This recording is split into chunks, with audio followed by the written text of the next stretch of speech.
Dieu fera plus pour vous. Shalom bien-aimés dans le Seigneur. Notre méditation du jour s'intitule « Dieu fera plus pour vous ». Nous tirons notre texte dans 2 Rois 4:8 qui nous dit ceci. Un jour, Élisée passait par Sunem, et il y avait là une femme de distinction qui le pressa d'accepter à manger. Et toutes les fois qu'il passait, il se rendrait chez elle pour manger. Alléluia. Si vous faites quelque chose pour Dieu, il fera plus pour vous. Vous n'avez pas toujours besoin d'entendre le Saint-Esprit avant de faire quelque chose de bien. Parfois, vous devez provoquer la grâce de Dieu à vous localiser. Vous devez provoquer le surnaturel dans votre vie. Dans ce verset, Dieu n'avait pas prévu donner un enfant à cette femme tsunami. C'était une femme riche avec un cœur vertueux. C'est elle qui s'est rendue auprès de l'homme de Dieu pour l'implorer et le supplier de prendre ses repas chez elle à chaque fois qu'il vient dans la ville. Étant donné que le prophète de Dieu se déplace toujours en compagnie de son assistant, cette femme a décidé de faire ériger une demeure à l'étage pour Élisée. Elle n'a rien réclamé en échange de l'homme de Dieu.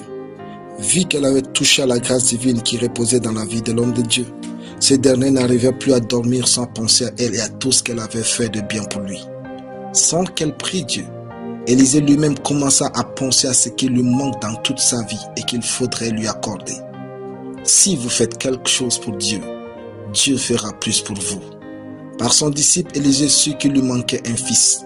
La femme fut appelée et Élisée lui dit, « À cette même époque l'année prochaine, tu embrasseras un fils. » Et elle dit, « Non, mon Seigneur, homme de Dieu, ne trompe pas ta servante. » Cette femme devint enceinte et elle enfanta un fils à la même époque, l'année suivante comme Élisée lui avait dit.